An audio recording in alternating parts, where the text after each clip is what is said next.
A very warm good evening. Welcome and namaskar. We have gone through both Gita and Ramcharitmanas. There are some similarities and some differences in Ramayana and Mahabharata. First, let us see what these similarities are. Involvement of Hindu gods, including the avatar of Vishnuji. Next is theme of similar plot. Similar in respect of first, royal princes are exiled. In Ramayana, Lord Ram, and in Mahabharata, the 5 Pandavas are exiled. Second is winning the hand of a princess through a skills contest. I think all of you know it very well. Then third is great war to defeat the enemy. Differences attributed to Valmiki ji and Ved Vyas ji. Ramayana is a long poem containing 20,000 verses. Mahabharata is the longest poem containing 100,000 verses. Ramayana is idealistic story, whereas Mahabharata is less idealistic and more realistic. Both Ramayana and Mahabharata elaborate on how kings need to create allies if they hope to fight and get back what belongs to them.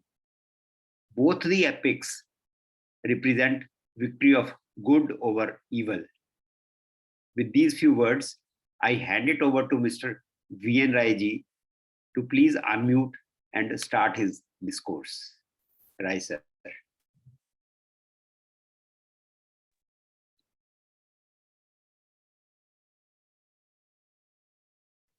नीलाम्बुज Shyamal कोमलांगम Sita समारोपित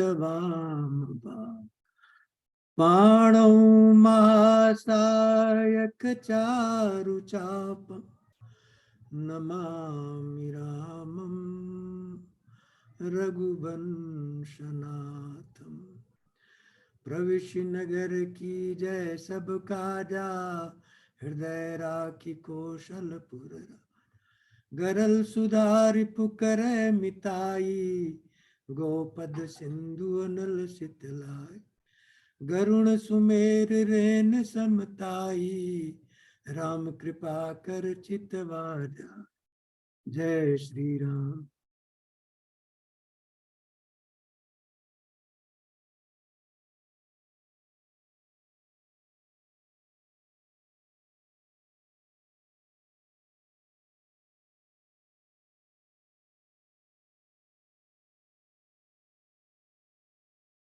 आप सबको दंडवत प्रणाम। आज मानस की last but one कथा है, 29वीं कथा। क्या है? राम राज्य। पिछली कथा में राम जी का राज्याभिषेक हो गया, राम राज्य स्टार्ट हो गया। तो आज मेरी कथा के 5 अंग होंगे। पहला, प्रिंसिपल्स ऑफ राम राज्य, आधार क्या है राम राज्य का। दूसरा, रिसोर्सेस फॉर राम राज्य अचीवमेंट, कौन सी चीजें हैं जिनके द्वारा राम राज्य स्थापित किया जाएगा। तीसरा है कैसे स्थापित होगा, प्रोसीजर, प्रोसेस। और चौथा है राम राज्य का प्रोडक्ट क्या है, क्या बना राम राज्य में। और 5वां है क्या हुआ राम राज्य में।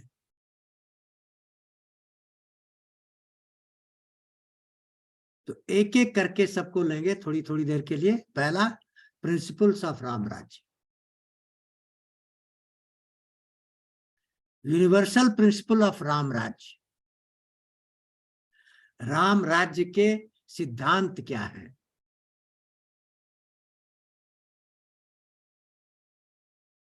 5 सिद्धांत है। 5 सिद्धांत, 10 रिसोर्सेस, 12 प्रोसेसेस और 26 प्रोडक्ट, और एंड में रामराज बन जाएगा। तो ये 5 क्या है जो आधारशिला है रामराज्य की? 5, इसका वर्णन संक्षिप्त में होगा। ये 5 है: uniqueness, change, service, time discipline, task discipline. 5 सिद्धांत है। पहला सिद्धांत है यूनिक।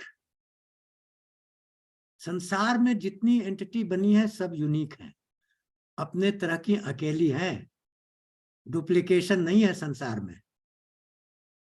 जुड़वा बच्चे भी होते हैं तो सिमिलर नहीं होते हैं, डिसिमिलर होते हैं। तो पहला सिद्धांत रामराज का है कि हर एक एंटिटी विश्व में यूनिक है।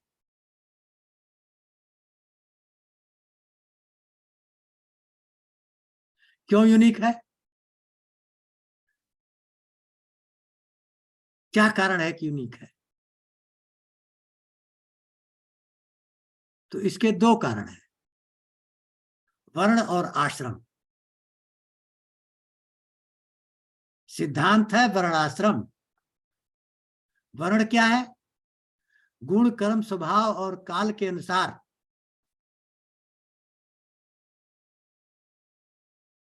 चार वर्ण हैं: ब्राह्मण, क्षत्रिय, वैश्य, शूद्र। ब्राह्मण कौन है? जिसके अंदर सात्विक तत्व की बहुलता हो, सच्चाई हो, श्रेष्ठता हो।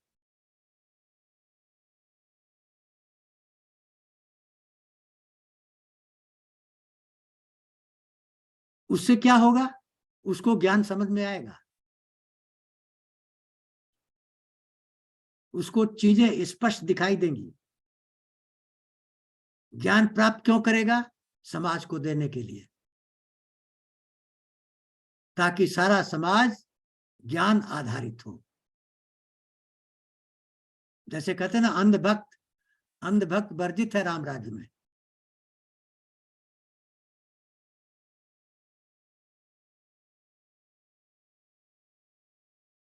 क्षत्रिय क्या है?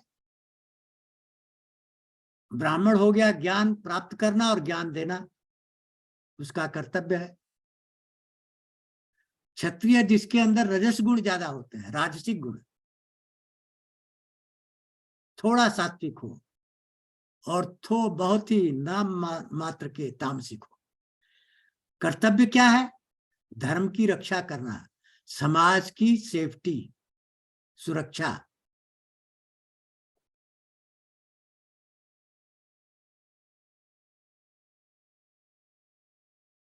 तीसरा है वैश्य। वैश्य क्या है? जिसके अंदर राजसिक गुण हो, थोड़ा तामसिक हो।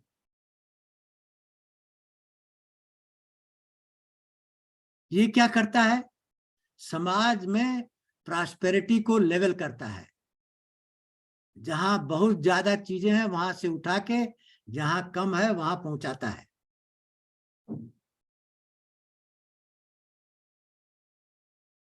और आखिरी है शूद्र। उसके अंदर सारे तामसिक गुण हैं, ज्ञान समझ में नहीं आएगा, इसलिए क्या करता है? सबकी सेवा करता है। ब्राह्मण जब ज्ञान प्राप्त करता है तो उसके समाज में कुछ सेवक भी होते हैं, उन्हीं को शूद्र कहा जाता है।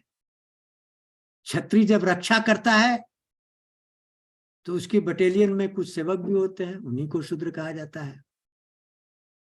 वैश्य जब व्यापार करता है तो उसके साथ भी इंफ्रास्ट्रक्चर वाले होते हैं, वो भी शूद्र होते हैं। तो इस तरह 4 वर्णों का सिद्धांत है। किसके बेसिस पर? गुण, कर्म और स्वभाव के बेसिस पर, जाति के बेसिस पर नहीं। जाति का कोई वर्णन नहीं है।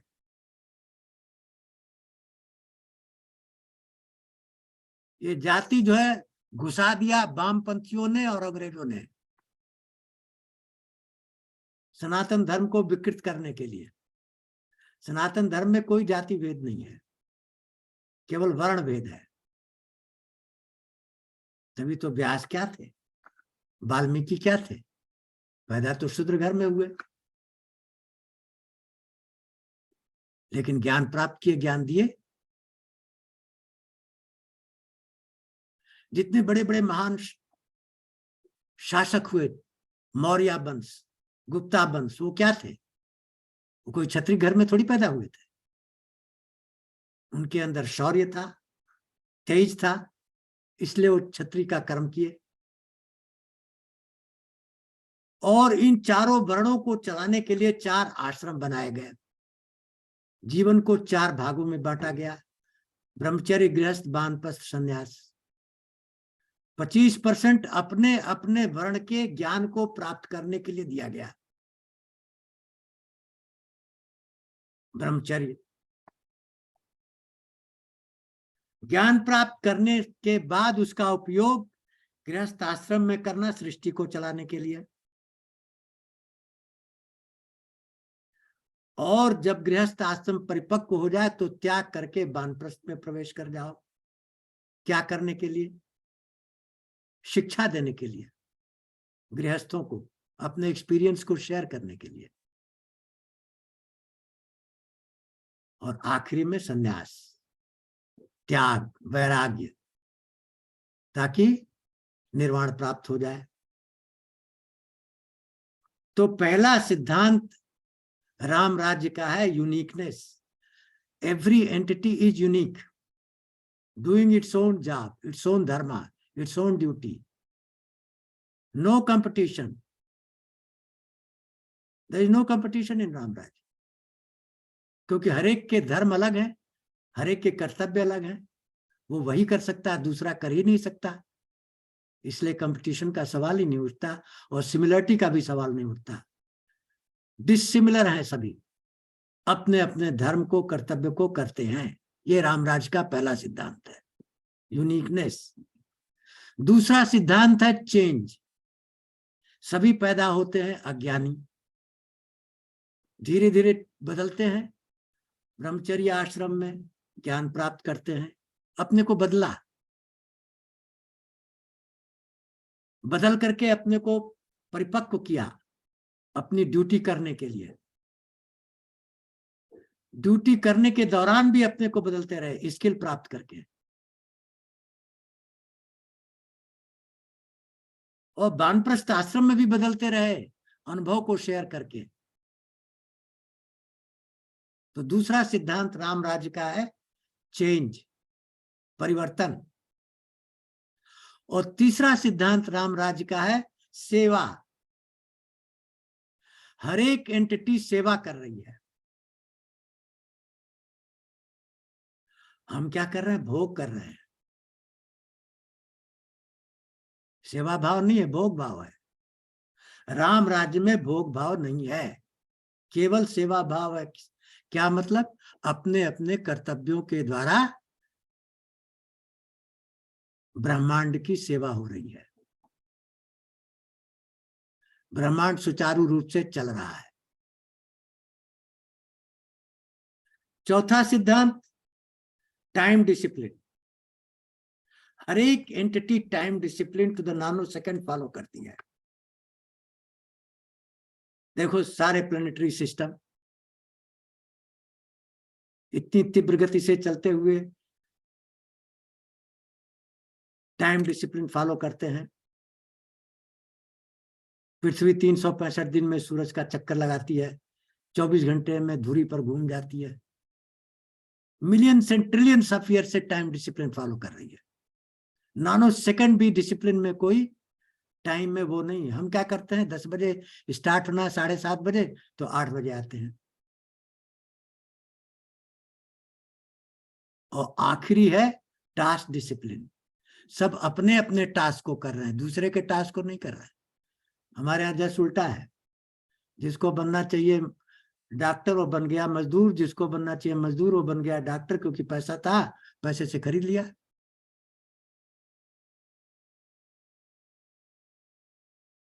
जो जिस चीज के लिए बना है वही कर रहा है। तो ये 5 प्रिंसिपल हैं जिसके ऊपर राम राज्य स्थापित होगा। अब राम राज्य स्थापित करने के लिए इन 5 प्रिंसिपल को अमल में लाने के लिए 10 रिसोर्सेज हैं। कौन कौन से 10 रिसोर्सेज हैं? आप फैक्ट्री में पहले तय करते हो कि हमें मारुति कार बनानी है, सिद्धांत तय करते हो, फिर रिसोर्स इकट्ठा करते हो, raw material, skill, man power, money, सभी रिसोर्सेज लाते हो, कैपिटल। तो उसी तरह दूसरा है कि रिसोर्सेज क्या है राम राज्य को स्थापित करने के? 10 रिसोर्सेज हैं। यम और नियम, यही रिसोर्सेज बाइबल में 10 कमांडमेंट है, पातंजलि योग में शम और यम है, वैदिक सिद्धांत में यम और नियम है, सेम है। और बुद्ध धर्म में यही शील है।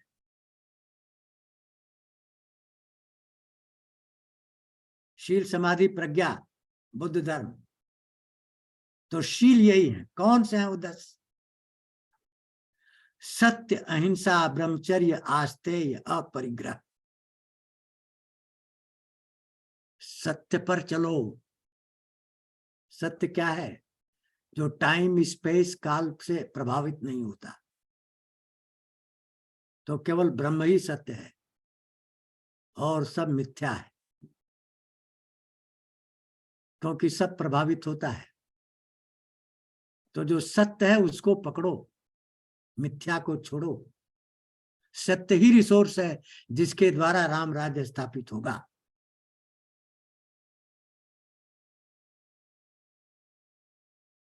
और दूसरा है अहिंसा। दूसरे के कर्तव्य में बाधा डालना हिंसा है।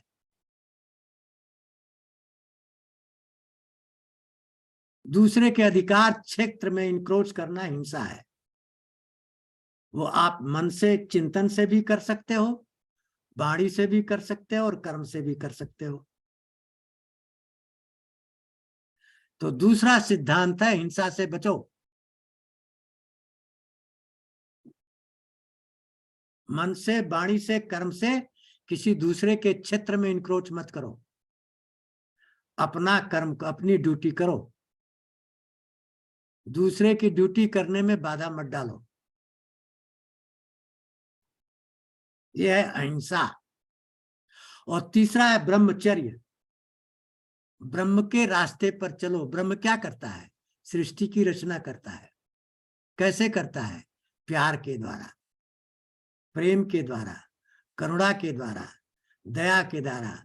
सब जीवों पर दया, सब जीवों पर करुणा। तो ब्रह्मचर्य सिखाता है कि तुम भी ब्रह्म के रास्ते पर चलो। सृष्टि को चलाने के लिए संतान की उत्पत्ति करो, भोग के लिए नहीं।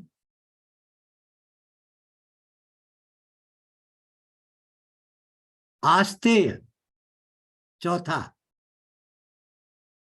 जिस चीज पर अधिकार नहीं है उसको मत लो। बिना प्राइस दिए कोई चीज मत लो, मतलब चोरी मत करो। पांचवा, अपरिग्रह। जरूरत से ज्यादा इकट्ठा मत करो कोई भी चीज। 5 यम। अब 5 नियम: शौच, तप, संतोष, स्वाध्याय, ईश्वर परिधान। शौच क्या है? शरीर की पवित्रता, मन की पवित्रता, वाणी की पवित्रता।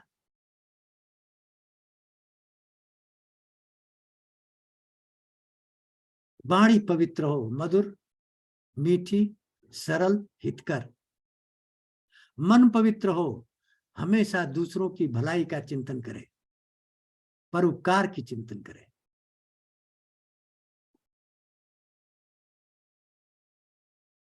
शरीर पवित्र हो, इसके द्वारा परोपकार हो।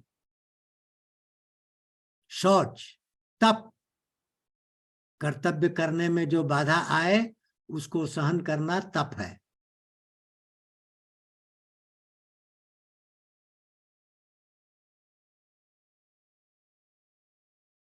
संतोष, हमेशा सेटिस्फाइड रहो, जो भी हो रहा है ईश्वर कर रहा है, इसलिए सही कर रहा है, कोई चीज गलत नहीं हो रही है पूरे ब्रह्मांड में। क्यों? भगवान द्वारा संचालित है ब्रह्मांड, इसलिए गलत का सवाल ही नहीं उठता। हमारी बुद्धि अल्प है, इसलिए हम दो भाग में बांट देते हैं, सही है ये गलत। जो हमारे अनुरूप होता है उसको सही, जो प्रतिकूल होता है उसको गलत। लेकिन वो हमारी अल्प बुद्धि है जो अनुरूप और प्रतिकूल कर रही है। सारी चीजें हमारे लिए हो रही है, कोई हमारे प्रतिकूल नहीं हो रहा है, सब हमारे अनुरूप ही हो रहा है।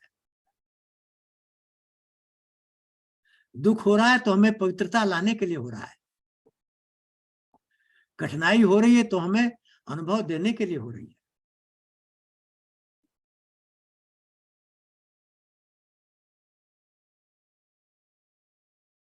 संतोष। चौथा, स्वाध्याय, स्व का अध्ययन करो। हम केवल संसार का अध्ययन करते हैं, अपने को देखो कहाँ गलतियां हैं। संसार में मत ढूंढो गलतियां, ईश्वर परिधान, ईश्वर पर अटूट विश्वास रखो। ईश्वर की सेवा कर रहे हो, ईश्वर ने ये संसार बनाया है, उसमें योगदान दे रहे हो, जितने दिन तक हो करो योगदान। तो ये 10 रिसोर्सेज हो गए, 5 प्रिंसिपल, 10 रिसोर्सेज, 15 हो गए। अब 12 प्रोसेसेस हैं, तरीके, मेथड्स, कैसे इंप्लीमेंट किया जाए। जो युद्ध कांड में मैंने आपको बताया, principles of governance, principles of leadership, principles of management, वही 12 है।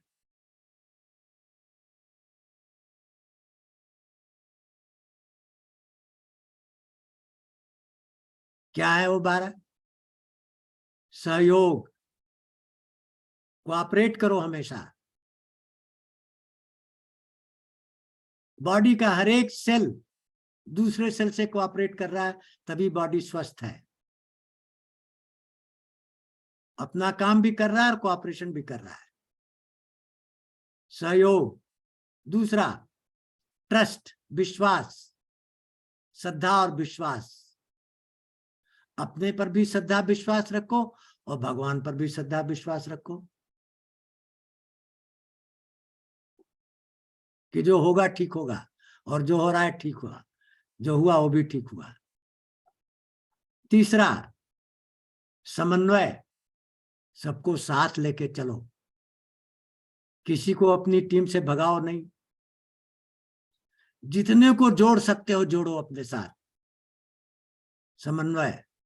भगवान ने चींटी तक को जोड़ लिया पुल बनाने में, गिलहरी तक को जोड़ लिया पुल बनाने में, चाहते तो अकेले बना देते, लेकिन नहीं, सबको जोड़ो। जोड़ना सिद्धांत है, तोड़ना नहीं।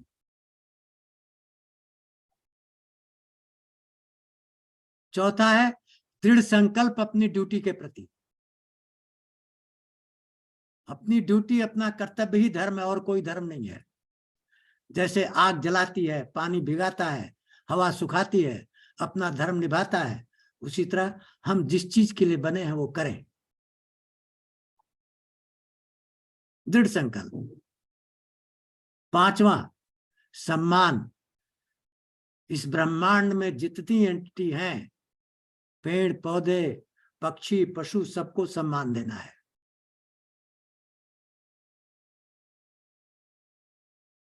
सबको सम्मान देना है, किसी की उपेक्षा नहीं करनी है। चर सचर अचर सबकी। ये पांचवा सिद्धांत है।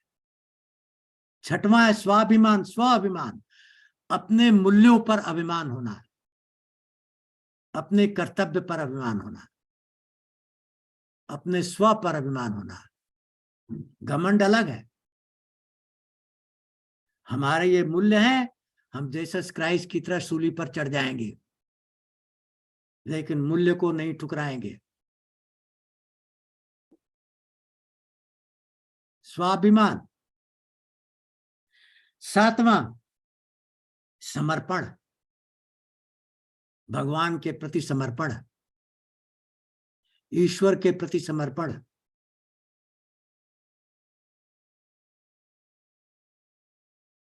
आठवां शरण में आए हुए की रक्षा करना। शरण में कौन है? जो आपके साथ जुड़े हुए हैं, उनकी रक्षा करना। जो भी आपकी टीम में आपके साथ जुड़ा है, आपका परिवार जुड़ा है, आपका समाज जुड़ा है, आपका देश जुड़ा है, हाँ, वसुधैव कुटुंबकम, सभी जुड़े हैं, सबकी रक्षा करना।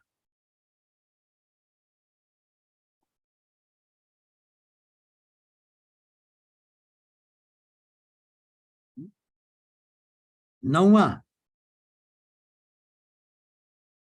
भ्रातृ प्रेम, जैसा मैंने बताया था। सुतबित नार भजन परिवारा हो जाए वो बार बार, मिलहिन सहज सहोदर भ्राता। भगवान कह रहे हैं कि धन दौलत, बच्चे बच्ची औरत बार बार मिल जाएंगे, लेकिन भाई नहीं मिलेगा। इसलिए लक्ष्मण उठ जाओ, अगर मुझे पता होता कि तुम्हारी ये दशा होती तो मैं दशरथ की बात नहीं मानता। जो जनते हूँ भन बंधु विदहु, बिता बचन मनते हूँ नहीं हो। वाह, क्या कहा है! ये भ्रातृ प्रेम है। आज भाई भाई से लड़ाई करता है, मुकदमा करता है, कत्ल करता है। यही तो कलयुग है। भ्रातृ प्रेम। सब भगवान के बनाए हुए हैं, इसलिए सभी भ्रातृ हैं। सुप्रीम,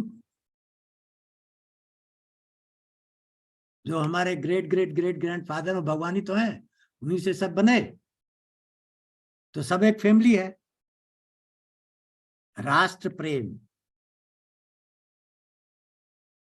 भ्रातृ प्रेम के बाद राष्ट्र प्रेम, राष्ट्र सर्वोपरि है। जननी जन्मभूमि प्रिय अपनी, स्वर्गादपि प्रिय गृहसी। भगवान कहते हैं कि सरजू और अयोध्या स्वर्ग से भी बढ़कर मुझे है, साकेत से भी बढ़कर अयोध्या है। जन्मभूमि, कितना महत्व है जन्मभूमि का। जन्मभूमि जहां हमने जन्म लिया, जिस भूमि पर हम पैदा हुए।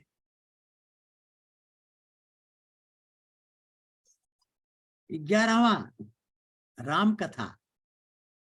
राम कथा का संदर्भ है कि हमेशा आध्यात्म में लीन रहना।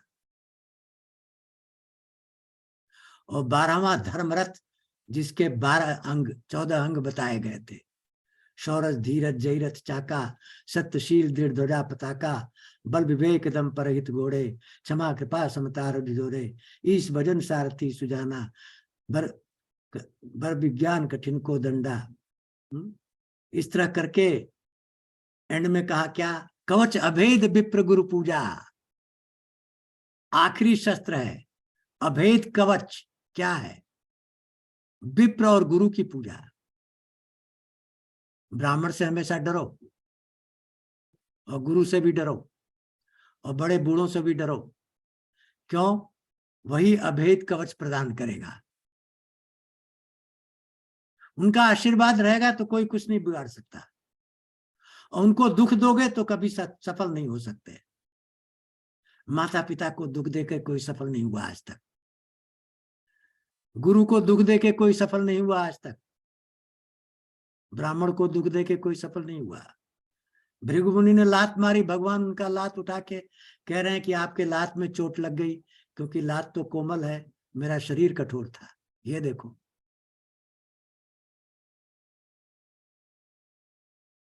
तो 12 प्रोसीजर हैं, प्रोसेसेस हैं, जहां हम 10 रिसोर्सेज यूज करके 5 सिद्धांतों पर आगे बढ़ते हैं।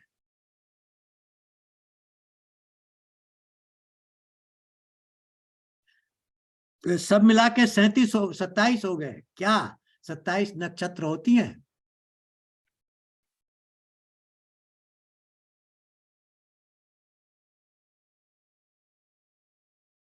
तो इसका प्रोडक्ट क्या मिलता है राम राज्य का? राम राज्य स्थापित हो गया तो क्या मिला? जब सभी अपने धर्मों का पालन कर रहे हैं, वर्णाश्रम पर चल रहे हैं, कहीं द्वेष नहीं है, कहीं वैमनस्य नहीं है, केवल करुणा है, दया है, प्रेम है, सहिष्णुता है, सौहार्द है, कोऑपरेशन है, तब क्या होगा? कोई दुखी नहीं होगा, कोई शोक नहीं होगा, कोई रोग नहीं होगा, पृथ्वी संपन्न रहेगी। 6 चौपाइयों में इसका वर्णन किया रामचरितमानस में, जो आपको सुनाई देता हूं मैं। राम राज बैठे त्रैलोका, हर्षित भय गए सब शोका। जब भगवान राम राज्य स्थापित किए तो सारे शोक दूर चले गए। बैर न कर काहू सन कोई, राम प्रताप विषमता कोई। किसी का किसी से बैर नहीं था, विषमता खत्म हो गई। वर्णाश्रम निज निज धर्म, निरत वेद रत लो। सभी वर्णाश्रम पर चल रहे हैं, वेद के बताए हुए वर्णाश्रम पर सभी चल रहे हैं। चलई सदा पावई सुखई, नहीं भय शोक न रोग। भय, शोक और रोग तीनों भाग गए। राम राज्य स्थापित हो गया। और क्या हुआ? दैहिक दैविक भौतिक तापा, राम राज्य का नहीं बापा। न देह में कोई रोग हुआ, न दैविक कष्ट हुआ, न आध्यात्मिक कष्ट हुआ। सब नर करहि परस्पर प्रीति, चलहि स्वधर्म निरत सुति नीति। सब एक दूसरे से प्रेम करते हैं, असीम प्रेम, और वेद के बताए हुए रास्ते पर चलते हैं, अपने अपने धर्म का पालन करते हैं। चारियों चरण धर्म जग माही, पूरी रहा सपने अगनाही। स्वप्न में भी पाप नहीं है। जैसे सतयुग में धर्म के 4 पैर थे, राम राज्य में धर्म के चारों पैर स्थापित हो गए। चारों पैर पर खड़ा हो गया राम राज्य, इसलिए कोई पाप नहीं हो रहा है।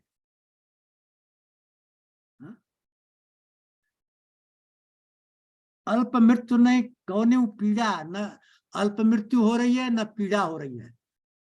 सब अपनी पूरी मृत्यु जीते हैं। सब सुंदर, सब विरज शरीरा। सभी सुंदर दिख रहे हैं और बिना रोग के दिख रहे हैं। नहीं दरिद्र कोई दुखी न दीना। कोई दरिद्र नहीं है, कोई दुखी नहीं है, कोई दीन नहीं है।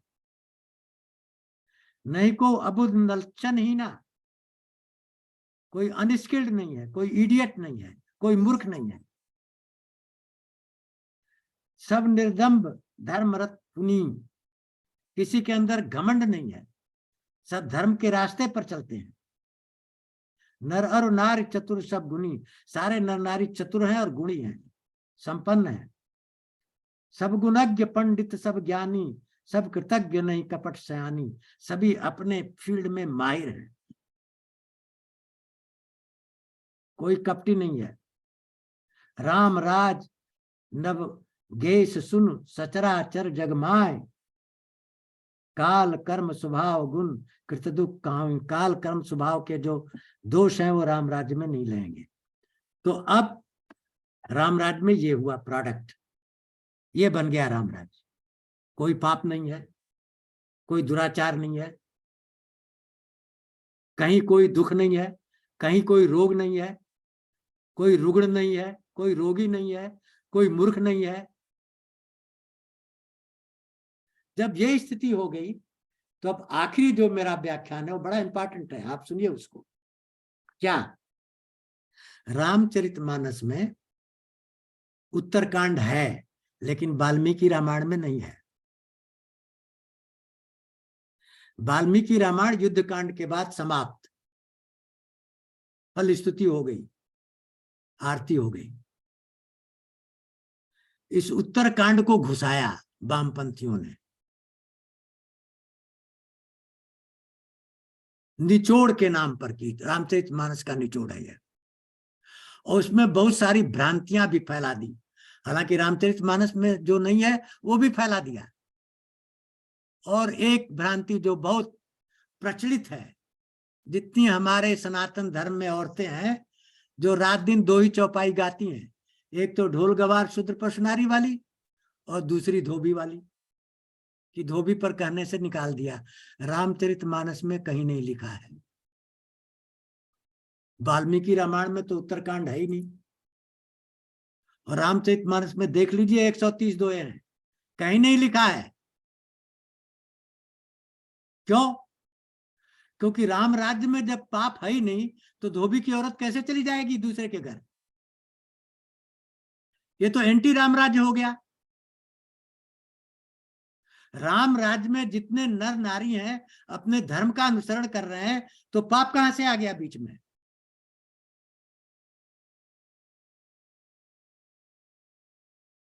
इसलिए इसका प्रचार खूब करिए कि ये गलत है। और सारी औरतों को बरगलाया है ये सारे विधर्मियों ने, कम्युनिस्टों ने इसको घुसा करके सनातन धर्म की औरतों को खड़ा किया है मनुष्यों के खिलाफ, इन दो चीजों के द्वारा। एक तो चौपाई, जिसका मैं पूरा वर्णन किया था कि वहां शिक्षा की बात होती है, मारने की बात नहीं होती है। और दूसरा ये कि धोबी के कहने पर राम ने निकाल दिया, वो भी 10,000 वर्ष राज्य करने के बाद निकाला। ये सब गलत है। अब इसका मैं 5 प्रमाण दूंगा आपको, किसके बेसिस पर? धर्म के बेसिस पर, ग्रंथों के बेसिस पर, जो हमारे गुरुदेव रामभद्राचार्य जी ने बताया है। आज के युग में अगर सनातन धर्म का कोई प्रकांड विद्वान है तो रामभद्राचार्य जी हैं, उनके मुकाबले कोई नहीं है। वो साक्षात धर्म के अवतार हैं। उनकी वाणी से केवल धर्म ही निकलता है। वो खुद ही धर्म शरीर लेकर के आया हुआ है। जो जन्म से अंधा है, 86 किताबें लिख डाली, सारे रामायण सारी चीजें कंठस्थ हैं उनको। कैसे? सोचो, जो देख नहीं सकता, जिसके बहस पर सुप्रीम कोर्ट के मुस्लिम वकील और मुस्लिम जज ने भी नतमस्तक होकर कहा कि आज हम लोग सनातन धर्म को नतमस्तक करते हैं, क्योंकि उन्होंने कहा कि वेद की पुस्तक लाओ, इस लाइन में लिखा है कि राम का जन्म कहाँ हुआ। लाया गया, पढ़ा गया, और सही सही उसका अक्षांश और देशांतर वही है जहां आज राम जन्मभूमि है। तो उन्होंने कहा मूल रामायण में सीता जी का वनवास नहीं है। वाल्मीकि रामायण में जो प्रथम सर्ग है उसको कहते हैं मूल रामायण, उसमें कहीं सीता जी का वनवास नहीं है। धोबी के का सवाल ही नहीं उठता।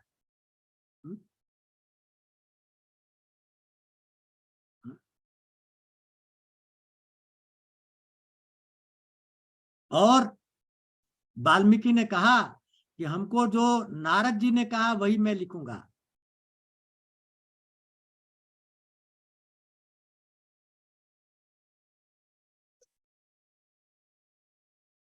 इसलिए ये कथा कपोल कल्पित डाली गई है बदनाम करने के लिए, औरतों को भड़काने के लिए। सारी औरतें कहती हैं, क्या धोबी के कहने पर निकाल दिया?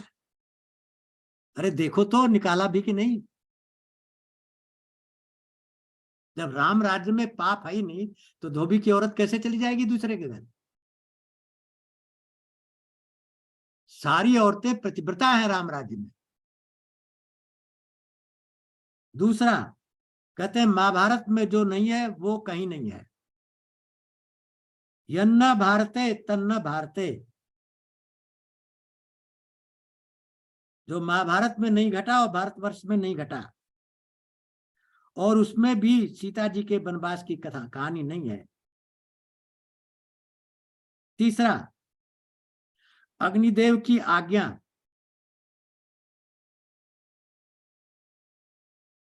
राम जी का प्रण, अग्नि से सीता जी लौटी,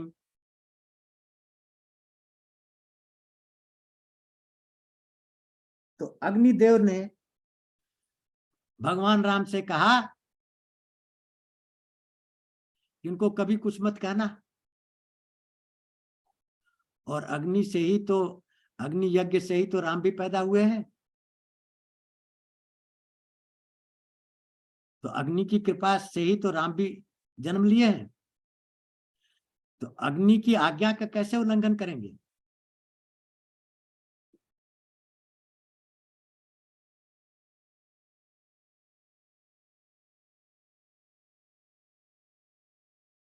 चौथा, सीता जी की अग्नि परीक्षा का समस्त लोगों द्वारा दर्शन।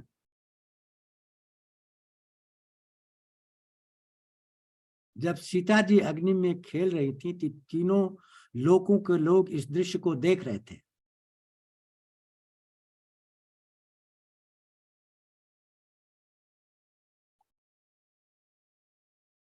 अयोध्या में नहीं देखा गया तो विश्वास अविश्वास क्यों? पांचवा, राज्याभिषेक के 10,000 वर्ष बाद धोबी के कहने पर भगवान राम ने सीता को वनवास दिया। 10,000 वर्ष बाद, 10,000 वर्ष तक कोई कुछ नहीं बोला।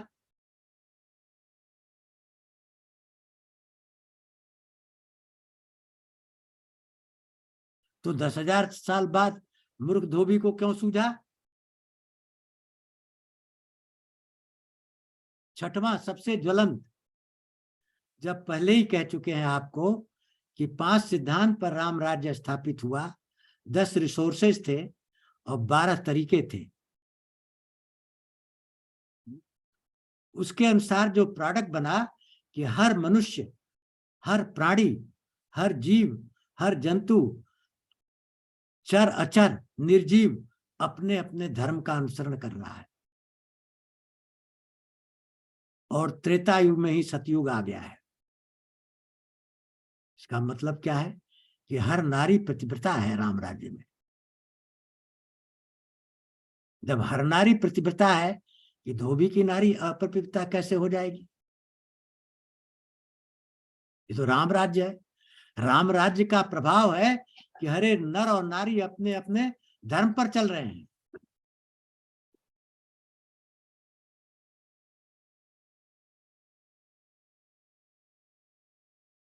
तो कहां से ये हो गया पॉसिबल? इसका मतलब वो राम राज्य था ही नहीं जब ये घटना हुई।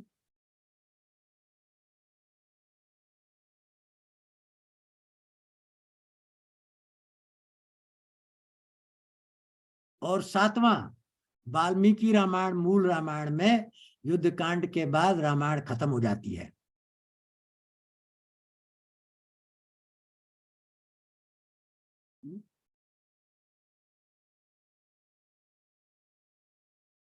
उत्तरकांड कहां से आ गया?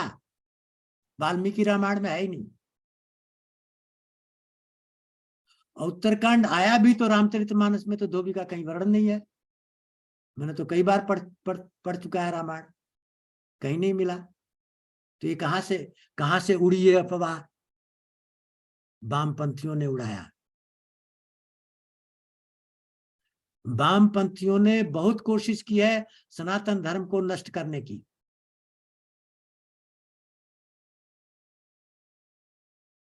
और आज भी कोशिश उनकी जारी है।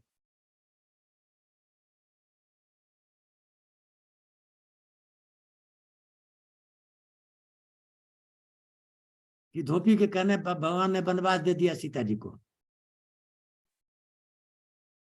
आठवां, कहते वनवास दे दिया, फिर सोने की मूर्ति में प्राण प्रतिष्ठा कर दी। प्राण प्रतिष्ठा किसमें होती है? जीवित में प्राण प्रतिष्ठा थोड़ी होगी। जिसमें ऑलरेडी प्राण है उसमें प्राण क्यों डालना है?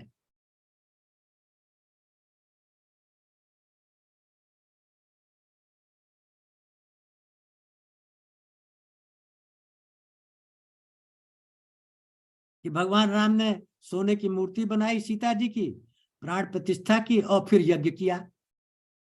ये सब गलत है।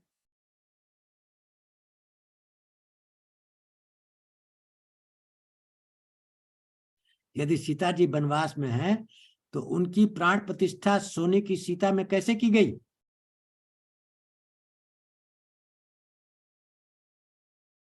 उनका प्राण वहां से निकाल के लाया, यहां बैठा दिया।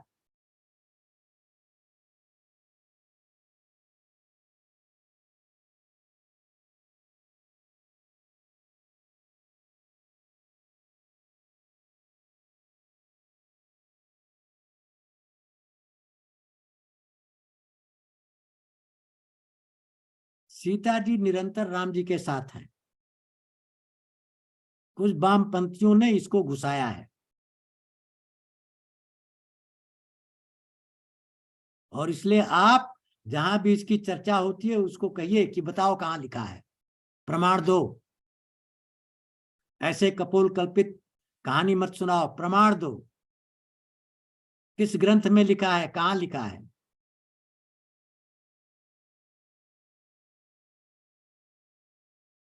तुलसीदास जी को भी बदनाम किया गया।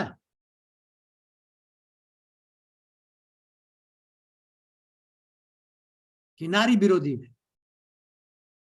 शुरू में ही जब वंदना हो रही है, वर्णा नाम अर्थ संज्ञा नाम रसा नाम छंद सामपी वर्णा नाम तमंदा बंदे वाणी विनायको,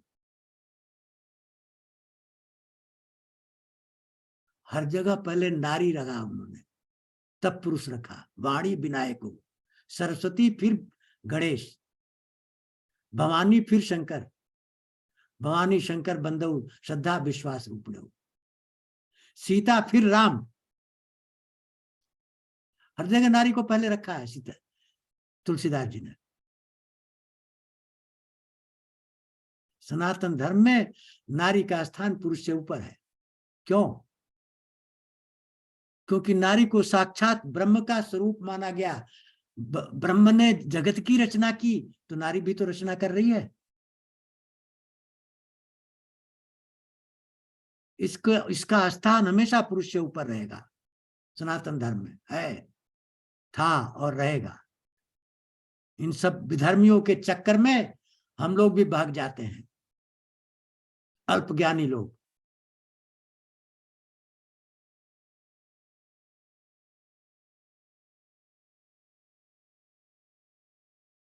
तो इसको दूर करना बहुत जरूरी है समाज में। पढ़े लिखे विद्वान लोग जो सो कॉल्ड हैं, धार्मिक लोग, वो भी भाग जाते हैं और बहस करने लगते हैं, ढोल गवार शुद्ध प्रश्नारी लेके और धोबी की बात लेके। लेकिन जब भी मैंने उनको कन्फ्रंट किया, पूरा सबूत दिया, तो माने कि हाँ, ऐसा तो कोई बताया ही नहीं आज तक। हमने कहा क्यों बताएगा? उनका तो एजेंडा है कि इतना प्रोपेगेंडा करो कि झूठ को सच मानने लगे लोग, और वो सफल हो गए जब आप सच मानने लगे।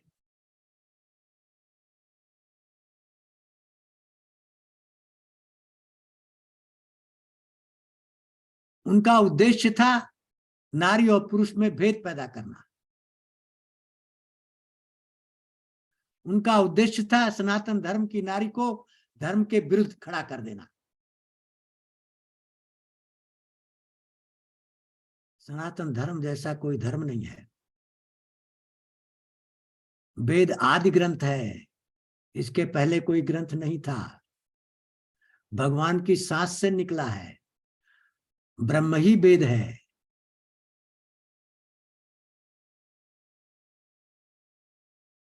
तो राम राज्य स्थापित होने के बाद क्या हुआ? अभयम सत्य संशुद्धि ध्यान योग व्यवस्थित दानम दमश्च यज्ञ स्वाध्याय तप आपवन हिंसा सत्यम क्रोध ताकर शांति पैशनम दया भूतेषु लोलुप्तम हीर चपलम तेज क्षमा धृति शौचम न द्रोहो अपमानिता। ये हुआ। भय चला गया, द्वेष चला गया।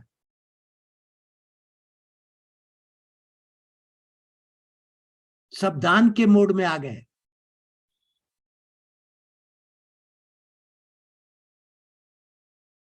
तप, आर्जवम, सरलता, तेज, क्षमा, धीति, शौच, और क्या आया? अद्वेष्टा सर्वभूता नाम मैत्री करुण एव च। सभी भूतों के प्रति द्वेष खत्म हो गया। पृथ्वी के प्रति द्वेष, जल के प्रति द्वेष, अग्नि के प्रति द्वेष, वायु के प्रति द्वेष, आकाश के प्रति द्वेष। जब इन पंचभूतों के प्रति द्वेष खत्म हो गया तो इन्हीं पंचभूतों से सब चीजें बनी है, ऑटोमेटिक सबके प्रति द्वेष खत्म हो गया, अद्वेषता हो गया। मैत्री, सबके साथ मैत्री हो गई, मिट्टी के साथ भी, पानी के साथ भी, अग्नि के साथ भी, हवा के साथ भी, पशु के साथ भी, पक्षी के साथ भी, पेड़ के साथ भी करुणा हो गई। निर्ममो निरहंकार, किसी में ममता नहीं है कि ये मेरा है, मेरा कुछ नहीं है, सब भगवान का है। निरहंकार, अहम खत्म हो गया। राम राज्य में अहम खत्म हो गया। संतुष्ट सततम, हमेशा समता में है, संतुष्ट है। योगी यथात्मा दृढ़ निश्चयी, सभी योगी हैं। योग माने आत्मा परमात्मा का मिलन। योगी सततः दृढ़ निश्चयी, कर्तव्य में दृढ़ निश्चय है। अनपेक्षा शुचि दक्षो उदासीनो गतव्यता, कोई अपेक्षा नहीं है किसी से। पवित्रता है मन, वाणी और कर्म की, दक्षता है, करेज है। अनपेक्षा शुचि दक्षो, उदासीनो, न्यूट्रलिटी है, समता है, गतव्यता, गतिहीन है। चित्त की चंचलता खत्म हो गई है, चित्त के विकार खत्म हो गए हैं। सर्वारंभ परित्यागी, सभी आरंभों का परित्याग हो गया।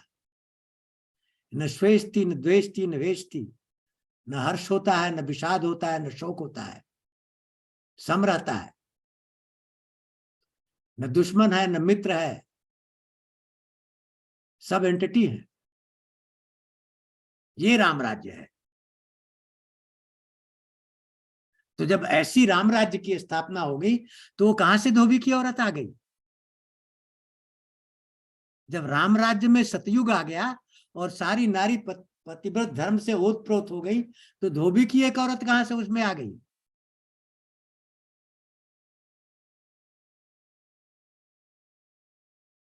सोचिए जरा, विरोधाभास है कि नहीं है?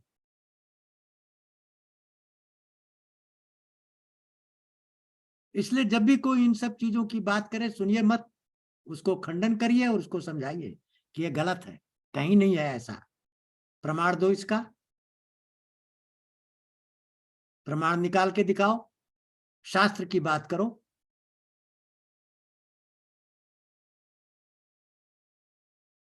तो हमने आपको बताया कि 5 सिद्धांत थे जिस पर राम राज्य स्थापित हुआ। सब वर्णाश्रम के अनुसार, अपने धर्म के अनुसार सब अपना अपना कर्तव्य कर रहे हैं, अपने को काबिल बना रहे हैं, चेंज कर रहे हैं। किसके लिए? विश्व कल्याण के लिए। सर्वे भवन्तु सुखिनः, सर्वे सन्तु निरामयाः, सर्वे भद्राणि पश्यन्ति, न कश्चित् दुःखभाग् भवेत्। सत्यम ब्रुवात् सत्यम ब्रुवात्, न ब्रुवात् सत्यम अप्रियम। ये है राम राज्य। सब टाइम से अपना अपना धर्म निभा रहे हैं। और 10 रिसोर्सेज यूज कर रहे हैं। सत्य, अहिंसा, ब्रह्मचर्य, आस्तेय, अपरिग्रह, शौच, तप, संतोष, स्वाध्याय, ईश्वर परिधान और 10 टेक्निक्स ऑफ गवर्नेंस यूज हो रहा है। सहयोग, विश्वास, समन्वय, दृढ़ संकल्प, सम्मान, स्वाभिमान, समर्पण, शरण आए हुए की रक्षा, भ्रातृ प्रेम, राष्ट्र प्रेम, राम कथा, धर्म का पालन, राम राज्य स्थापित हो गया। कहीं कोई रोग नहीं है, कहीं कोई दुख नहीं है, कहीं कोई अनस्किल्ड नहीं है, कहीं कोई इडियट नहीं है, सब अपने अपने कर्तव्य में माहिर हो गए, पार एक्सलेंट, अपना धर्म निभा रहे हैं सब। इसलिए धरती क्या हो गई, जितना चाहिए उतने ही जल मिलता है, न ज्यादा न कम। जितना चाहिए उतनी अन्न होता है, न ज्यादा न कम। मंद सुगंध वायु चलती है, टार्नेडो नहीं आता, टारपीडो नहीं आता, भूडोल नहीं आता। क्यों? ये सब क्यों आते हैं? प्रकृति आपसे बदला लेती है, क्योंकि आप प्रकृति के साथ अन्याय करते हो, अपना धर्म नहीं निभाते हो, पर्यावरण की ऐसी की तैसी करते हो।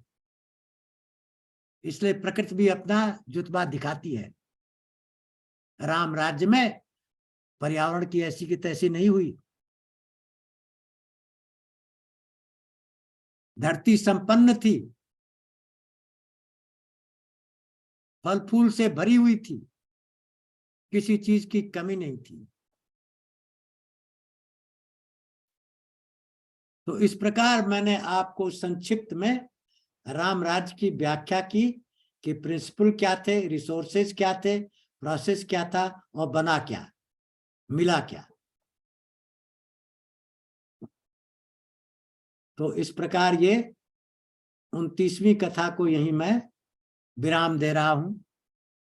प्रविश नगर की जय सब काजा, हृदय राखी कौशलपुर राजा। गरल सुधारि पुकरे मिटाई, गोपद सिंधु अनल शीतलाई। गरुण सुमेर रेणु समताई, राम कृपा कर चितवा जाई। जय श्री राम, जय जय श्री राम। अब कोई प्रश्न हो तो बड़े आराम से पूछिए, क्योंकि वार्तालाप से ही ज्ञान निखरता है, मोनोलॉग से नहीं, डायलॉग से। और सनातन धर्म में हमेशा डायलॉग की प्रथा रही है, प्रश्न और उत्तर की प्रथा रही है। हाँ जी, किसी का भी प्रश्न हो आप अनम्यूट करके पूछ सकते हैं।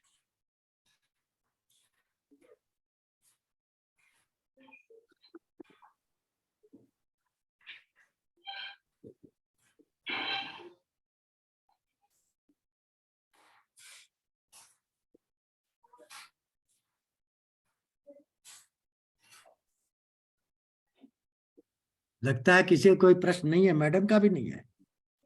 आज प्रश्न है नहीं, हैं? ऐसा ही लग रहा है। आज मैडम का भी प्रश्न नहीं है।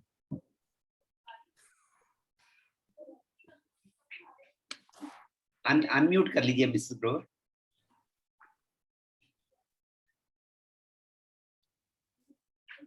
नहीं है। हाँ जी, अब ठीक हो गया। मैंने कहा कि मैं बहुत ध्यान से पढ़ नहीं रही, बीच में छूट भी रहा है। क्यों? तो जब खुद मतलब रामायण साथ में पढ़ नहीं रही, अब मेरे हिसाब से तो ये लाइनें लिखी हुई हैं, चलो आपने मीनिंग बता दिया, लेकिन अगर आप राम राज्य पे खत्म कर रहे हैं तो बाकी की रामायण क्यों उनके नाम से लिखी हुई है? जब उनके दो बेटे होते हैं और फिर घोड़ा पकड़ते हैं और लव कुश, वो सारा गलत है क्या मंत्र? नहीं, बेटे होते हैं, दो सबके बेटे हुए, दो राम के, दो भरत के, दो लक्ष्मण के, दो उसके। और यज्ञ भी देखिए, यज्ञ का विधान है, क्यों यज्ञ होता है समझिए। हमारे सनातन धर्म में यज्ञ का क्यों विधान है? यज्ञ का विधान यह है कि जो राजा है ना, राजा जब राज करता है तो उसके पास धन संग्रह हो जाता है कि नहीं? तो जब धन संग्रह हो जाता है तो यज्ञ में क्या किया जाता है, उसकी लेवलिंग होती है, उसको बांटा जाता है, दिया जाता है। किसी को घोड़ा, किसी को हाथी, किसी को धन, किसी को वस्त्र, जो जिस लायक है उसको वो दिया जाता है। यही यज्ञ है। यज्ञ ये नहीं कि घी डाल दिया अग्नि में और यज्ञ होगा, यज्ञ वो नहीं है।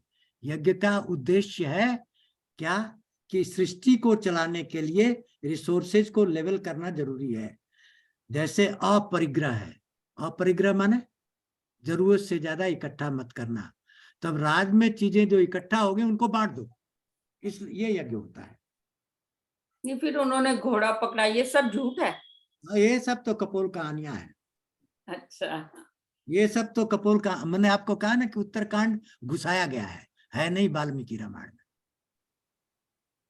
नहीं, वाल्मीकि में नहीं है, रामचरित और मानस। रामचरित मानस में भी घोड़ा कहाँ है, लव कुश तो है, यज्ञ का वर्णन है, ये तो नहीं दिया कि घोड़ा पकड़ लिया और ये हो गया। जो दिखा रहे हैं सीरियल में वो रामचरित मानस में नहीं है। नहीं, क्यों आ जाएगा यहाँ पे? हाँ, वही तो मैं कह रही, मुझे अभी पूरा पता नहीं है, मैं इसलिए पूछ भी नहीं, नहीं आप पा रही। पढ़िए, 130 दोहे हैं, पढ़िए, ज्यादा टाइम नहीं लगेगा, पढ़िए और देखिए क्या क्या है। हाँ, वो अभी हालांकि अब वो भी मैंने करूंगी। आपको बता दिया कि रामचरित मानस प्रामाणिक चीजें उत्तरकांड में नहीं है, फिर भी पढ़िए, उसमें कुछ चीजें हैं, जैसे संत और असंत का भेद क्या है, अच्छे और बुरे का भेद क्या है, वो सब वर्णन किया है, दिखाने के लिए कि रियली रामचरितमानस का गूढ़ तत्व उत्तरकांड में है, और उसमें कपोल कथाएं भी हैं। पढ़ा नहीं है अभी। यज्ञ तो हमें करना चाहिए रोज। क्या यज्ञ है? सृष्टि को चलाने में योगदान ही तो यज्ञ है। अब जो इसका सीरियल आया था रामानंद सागर का, उसमें लव कुश रामायण भी दिखाई गई थी, और उसमें इसके अभी भी 10-12 सीरियल बने थे उसके, वो सब क्या है सब? उसमें कभी किसी चैलेंज किया होगा किसी वो के? उनकी अपनी कल्पना है। पर एक्चुअली ना जी, रामायण के 300 वर्षन्स हैं, अगर आप मतलब पढ़े ना, अनंत है, 300 ही नहीं, अनंत है। शिव जी ने बहुत पार्वती सारे से कहा वर्षन हैं। हरि अनंत, हरि कथा और अनंत, उन्होंने जो रामानंद सागर राम ने, के अवतार के अनंत कारण है और अनंत अवतार हुए हैं, लेकिन और मैं रामानंद तुमको सागर कुछ ने जो अवतारों बनाई का थी ना जी, उन्होंने डिफरेंट वर्षन से लेकर के बनाई थी वो। उनको मतलब अपने मतलब कमर्शियल उसकी वो देखनी थी नहीं, उन्होंने। उसमें भी देखिए, जो आप 300 की बात करते हैं उसमें भी कुछ जो है अलग है, कुछ अलग है, कुछ जो है जानबूझ के घुसाए गए किंवदंतियां उसी में बीच में आ गए। अगर तरह मेरे तरह को के लोगों ने बनाया ना, अपने अपने विचार और अपने अपने सिद्धांत के अनुसार सबने घुसा दिया। अगर मेरे को प्रामाणिक रामायण केवल वाल्मीकि की है। क्यों? वाल्मीकि और राम समकक्ष हैं। ये राय साहब, बाकी लोग अगर जो मेरे है को बाद में लिखे हैं, तो वो तो उस समय का जो वातावरण है, जो उस समय की चीजें हैं, वो तो देखे नहीं है, तो कल्पना किए हैं, कल्पना करके उसको अपने पेन से लिख डाले हैं। हाँ, कहिए। हाँ, मैं ये कह रहा था जी, अगर मेरे को ठीक से याद है, रामानंद सागर ने इस बात का जिक्र भी किया था वहां कि ये जो इस पे कंट्रोवर्सी है, कुछ कहते हैं ये है, कुछ कहते हैं ऐसा नहीं है। उन्होंने हाँ, इस बात का जिक्र भी किया था। हमें पता ये नहीं, उत्तर रामायण की बात कर रहा हूं मैं, हमें पता नहीं, कहा भी था उन्होंने। लेकिन अच्छा, ये एक चीज आज आप अगर लोगों ये को आज आप लोगों को बताने का मतलब यही था कि ये जो कुतर्क दिया कि धोबी के कहने से राम को और सीता को निकाल दिए, ये एज ए हिंदू आप मत एक्सेप्ट करिए इसको और न सुनिए। एक चीज और पूछनी थी, आपने कहा था कि 10,000 साल के बाद ये ऐसा हुआ था, इज दैट करेक्ट? इतने टाइम तक उनका राज चला था? 36,000 साल कहते हैं रामराज 36,000 साल चला। ये एज पर वाल्मीकि रामायण है। कहते हैं।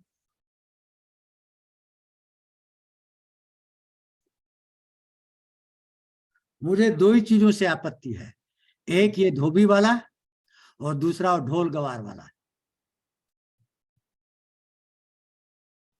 इन दो चीजों से हमें सख्त विरोध हम करते हैं। जो भी कहता है उसको मैं कहता हूं चलो शास्त्रार्थ करके तुमको बताता हूं कि सही क्या है। तुम कहते हो मारने की बात कर रही, तो ढोल को मारोगे तो ढोल की आवाज निकलेगी क्या? लाठी से मारो, आवाज निकलेगी? अगर ढोलक बजाने वाले को ज्ञान नहीं है तो ढोलक से आवाज निकलेगी? नहीं निकलेगी। तो ताड़न शब्द है, ताड़न का संस्कृत मीनिंग होती है शिक्षा। और तुलसीदास जी अपनी कल्पना कर रहे हैं ना, कब लिख रहे हैं रामायण? जब अकबर का काल है, बुर्का सिस्टम है, औरतों को बाहर निकला नहीं जाता है, शिक्षा नहीं दिया जाता है। ये सारा घूंघट सिस्टम मुगल काल से ही तो चला है। वैदिक काल में कोई घूंघट सिस्टम नहीं था, उससे पहले तो था ही नहीं है कहीं। कोई नहीं। वो तो गार्गी जैसा विद्वान कोई हुआ ही नहीं। लेकिन ये भारती बता, जैसा विद्वान, भारती जो थी वो रेफरी बनी थी शंकराचार्य और मुंडन मिश्रा के शास्त्रार्थ में। रेफरी कौन बनता है?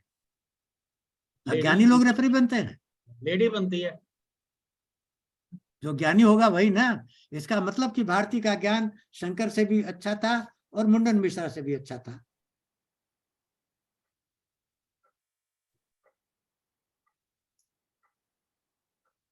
लेकिन वो वाल्मीकि के आश्रम में ही आई थी सीता। और वो गलत है ना, वही तो आपको कह रहे हैं। अच्छा, वो केवल कल्पना है। इतनी कल्पना की हमेशा सीता जी राम के साथ रही, एक क्षण भी अलग नहीं रही 36,000 साल में। ये टाइम की गणना उनकी एक साल में कितने दिन होते हैं ये तो पता ही नहीं है हमें। हाँ देखिए, टाइम भी दो तरह से गणना होती है ना। एक आध्यात्मिक वर्ष होता है और एक हम लोगों का जो वर्ष होता है, दोनों में बहुत फर्क है। वही ना, 36,000 साल कितना टाइम था आज के हिसाब से, ये तो नहीं पता।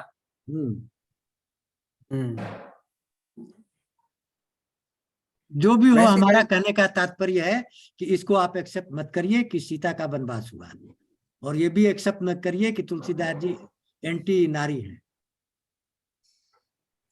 वो तो आजकल वैसे ही वुमेन एम्पावरमेंट इतनी ज्यादा हो गई है कि वुमेन कहीं सिर पे भी चढ़ गई हैं कहीं कहीं। मैं आपको ठीक कह रही हूँ। नहीं ठीक, आपका कहना बिल्कुल सही है कि किसी साइड में अति नहीं होनी चाहिए। हाँ, अति होनी शुरू हो गई है। हाँ, अति होनी शुरू हो गई, क्योंकि इतने ज्यादा डाइवोर्स, इतना ज्यादा। सनातन मतलब धर्म में डाइवोर्स शब्द ही नहीं है। वो तो खैर ठीक है, नहीं होगा, दोनों तरफ पति पत्नी में ठीक होता होगा। अभी हो सकता है आपके भेद भी हो, तो इतनी एम्पावरमेंट हो गई है कि बस ज्यादा हो रही है। हाँ, खर्राटे भर दिया तो डिवोर्स हो गया, उसकी बात नहीं मानी तो डिवोर्स हो गया। वही तो, अब ज्यादा हो रहा है। असहिष्णुता इतनी तगड़ी हो गई कि जरा सा भी मतभेद हुआ डिवोर्स करो। यस। अरे भाई, सहिष्णुता लाओ। अमेरिका में बहुत ज्यादा डिवोर्स है। हाँ, प्लस और माइनस दोनों चलता है संसार में। मैंने कहा ना कि चूहा बनाया तो बिल्ली भी बनाया, हिरण बनाया तो शेर भी बनाया है। हमारे दादाजी बोलते थे हम भी ताला नहीं लगाते थे। हाँ, हम दादाजी बोलते थे कि हम घरों में ताला नहीं लगाते थे पहले। आपको आश्चर्य होगा कि हम जब से पैदा हुए हैं हमने ताला देखा ही नहीं है। अच्छा। हमारे घर में कहीं ताला नहीं मिलेगा एक्सेप्ट जो बाहर वाला दरवाजा है, जब बाहर जाते हैं उसी में ताला लगता है, अंदर कहीं ताला नहीं है। नहीं, पर लगता तो है ना, एंट्री वो तो बाहर वाले में लगा है, इसलिए कि कोई अंदर आकर के चुरा लेगा। अंदर जितने हमारे सेवक हैं उन पर पूरा विश्वास है, कोई चीज, सब चीज खुली है, कोई चीज तो बंद नहीं। दादाजी तो कहते थे हम बल्कि ऐसे उनको ज्यादा मालूम है कि हमारी कौन सी चीज कहाँ है, हमें नहीं मालूम, वो निकाल के लाते हैं। इसी तो जो 12 स्टेप बताया एक्सेलेंस ऑफ गवर्नेंस, उसमें पहला एक स्टेप ये भी है ना कि विश्वास करो। विश्वास करोगे तो विश्वास पात्र बन जाएगा, अविश्वास करोगे तो वो चोर जरूर बनेगा। क्योंकि कहेगा भगवान साहब इतना विश्वास करता है, हमें बनना है इसके लायक, सब कुछ छोड़ रखा है हमारे सवारे। आज भी शनि शिंगणापुर जाओ, वहां पे कोई दरवाजा लॉक नहीं हाँ, लगाता। कई दरवाजा ही गांव है नहीं। महाराष्ट्र में जहाँ ताले ही नहीं लगते, पूरे गांव। शनि शिंगणापुर में हाँ हाँ, वो डोर भी नहीं है वहां पे तो। हाँ, तो ये वैल्यू सिस्टम वहाँ का ऐसा है ना। हाँ वहाँ एक तरह से मिनी राम राज्य हो गया। सब एक चीज बताइएगा, ये गर्भ पुराण है या नहीं है? जो है तो अगर इतना लिखा हुआ है, ये तो क्या डरा चीज? डरा के काफी करते हैं। क्या चीज? गर्भ पुराण जो है, हाँ ये ग्रंथ है या नहीं है? देखिए, पुराण जो इस आपको बता दूं मैं कि हमारे ग्रंथों की 3 श्रेणी है। उच्च श्रेणी के वेद हैं, वेद से ऊपर कुछ नहीं है, और वो शुद्ध ज्ञान है। लेकिन वेद व्यास जी ने जब लिख लिया तो उनको असंतोष हो गया, तो नारद जी के पास बोले कि हमें जरा भी संतोष नहीं हुआ। बोला क्यों? बोला कोई पढ़ता ही नहीं है, पढ़ता है तो समझ नहीं पाता है। तो क्या, तो बोले ऐसा करो, अब तुम उपनिषद लिखो। उप माने 7, उपनिषद माने बैठ के। तो उपनिषद में डायलॉग है, वेद में मोनोलॉग है, केवल कहा गया है, और उपनिषद में डायलॉग है, शिष्य और गुरु साथ बैठते हैं, प्रश्न और उत्तर है। तो उपनिषदों से लोगों के समझ में आने लगी बातें, तो लोग उपनिषद पढ़े, फिर भी व्यास जी को संतोष नहीं हुआ कि अभी भी सब लोग नहीं पढ़ते हैं उपनिषद, अब क्या करें? तो नारद जी ने कहा देखो, जो परम ज्ञानी है वो तो वेद पढ़ लिए, जो मिडिल वाले हैं उपनिषद पढ़ लिए, अब नीचे वालों के लिए तुम पुराण लिखो। पुराण में क्या लिखा गया? छोटे बच्चे जो होते हैं 2 साल के, आते हैं आपके पास, क्या कहते हैं? पापा कहानी सुनाओ। तो ये जो पुराण लिखे गए ये कहानियां हैं, कहानी के माध्यम से उसी में डाल दिया गया कहीं कहीं ज्ञान, है ना।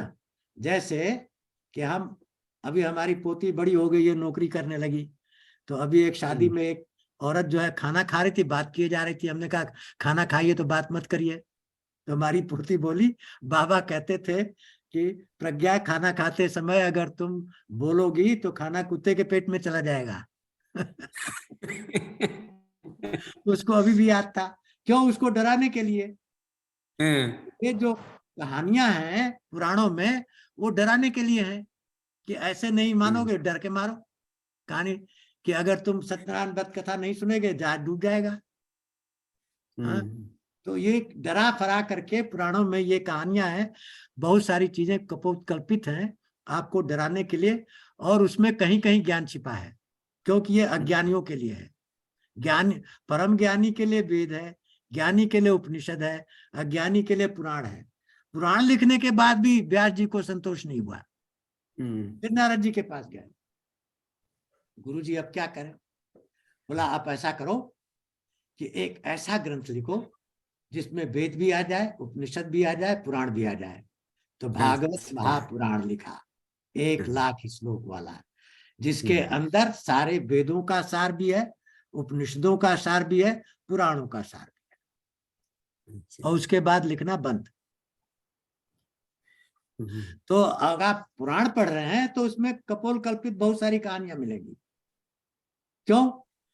क्योंकि वो किसके लिए कहा है? डराने के लिए कहा गया है कि सनातन धर्म में जो अज्ञानी है, मूर्ख है, उनको डराओ, डर के मारे रास्ते पर ले आओ उनको। ऐसा हो जाएगा, कहानी नहीं, सत्यनारायण व्रत कथा नहीं सुनोगे, प्रसाद नहीं लोगे तो नाश हो जाएगा। ये पंडितों के फायदे के लिए है तो नहीं, ये डरा करके समाज को सुधारने की कोशिश हुई है कि ऐसे नहीं सुधरोगे तो ऐसे सुधरो। तो ये सारे जो कपोल कल्पित कर्म कांड है वो डराने के लिए है, अज्ञानियों के लिए है कि ऐसे तो ये न तो ये वेद पढ़ेंगे, न उपनिषद पढ़ेंगे, तो इनको ऐसे ही डराओ। नहीं, जो डरा रहे हो उसमें कुछ सही है या नहीं है? क्या चीज? जो डराते हैं पंडित वगैरह, नहीं, उसमें कुछ चीजें सत्य है और 90% कपोल कल्पित है। उसका जो सार है कहानी का वो तो है सही, लेकिन उसका जो प्रोसेस है वो गलत है।